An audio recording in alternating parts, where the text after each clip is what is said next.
but in an embodied form. Meaning that if your body wasn't there, your body roughly for the most part didn't act in a coherent way. So, if you've seen the famous, who has seen Dr. Strangelove? Okay, so I don't know if you remember Dr. Strangelove in that scene, that he goes like that, right? So if your body was like that, then you would experience the world also in an equally fractionated manner, right? It's but precisely because what one hand does isn't contradicted by the other hand, that we sort of act as if the world is all put together. But of course it breaks apart. I mean, whether, not just in extreme situations like when you have a stroke or when you have permanent brain or other damage, but also in everyday life. I mean, the most sort of obvious example is that your two eyes don't see the same thing. So there are times in which the two eyes can actually send you conflicting information, and if you look carefully, you can find out those fissures in this unified view.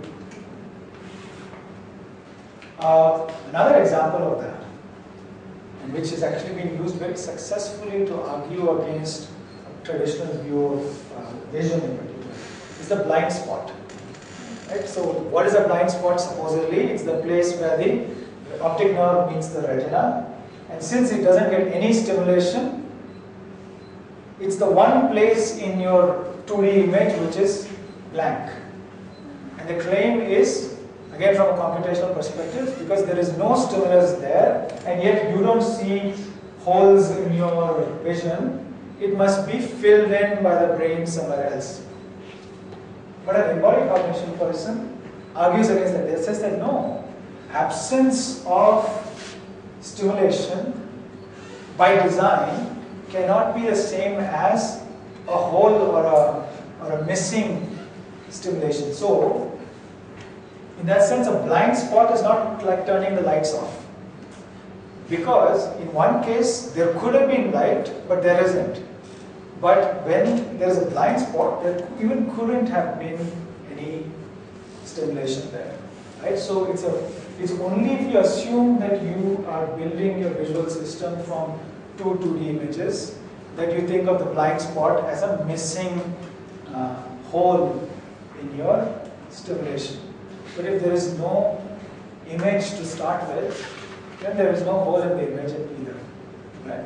So therefore, once you start taking this embodied cognition ideas seriously, and really we are very early in this exploration, partly because the entire weight of modern intellectual history is against it. Right? For 400 years, humans have been thinking about geometry and about logic and about how reasoning is abstract and how the rules of logic don't depend on you and me. So everything that embodied cognition says is wrong is actually the bread and butter of all our education. Right? We learn maths in school as if maths is just universal, it's the same for you and me. So therefore we are working against not just some one, it's not like you have one scientific theory that is struggling against another scientific theory. You have one theory which is struggling against the entire weight of human culture for the last 300-400 years. So it's going to take us a long, long time to figure out how to do things a little bit differently. Okay? But what it suggests is that every single thing that we might take for granted, from the fact that we are stimulus response engines, from the fact that there is matter and then there is mind, and that the rules of mind are the rules of logic, while the rules of matter are the rules of physics. All of these, intellectually you might think that, okay, yes, they are actually not that different.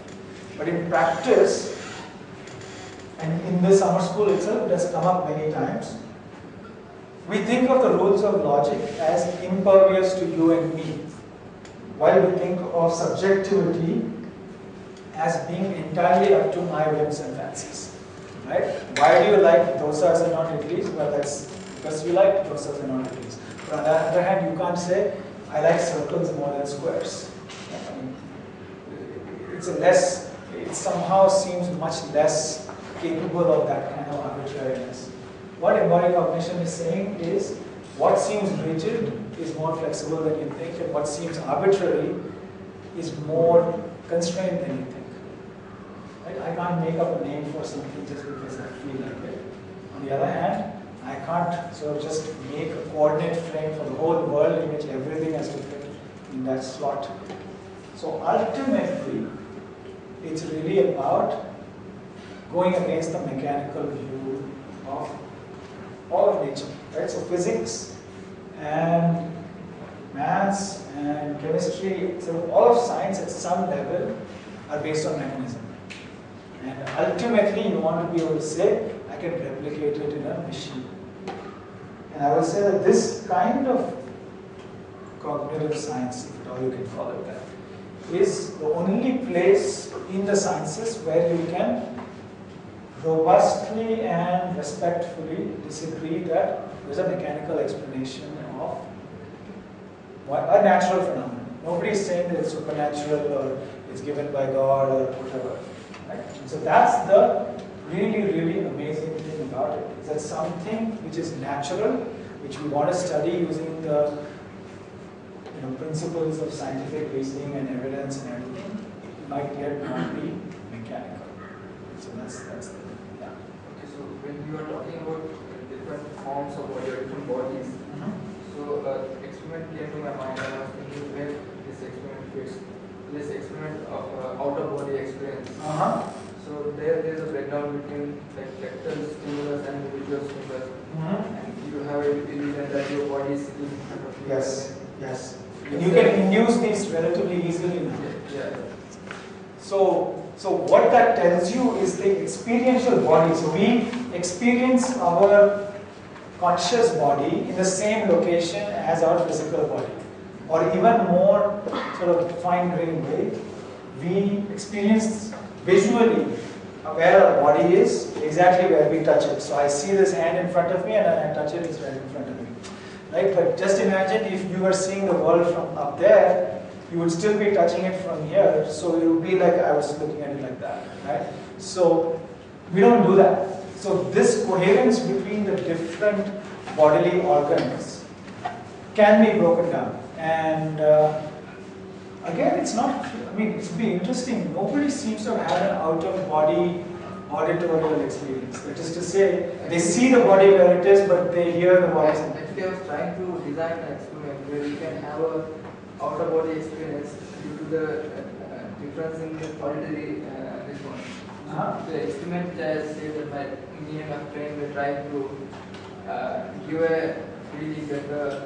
Actually, your own sound is coming from behind or some other direction, and then the tactile stimulus is to just know that your body is here and the sound is coming from somewhere else.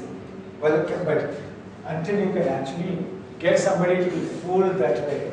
I mean, so one therefore question is out-of-body experience, like a lot of these other experience, somehow uniquely visual, or is it? I feel like it's possible.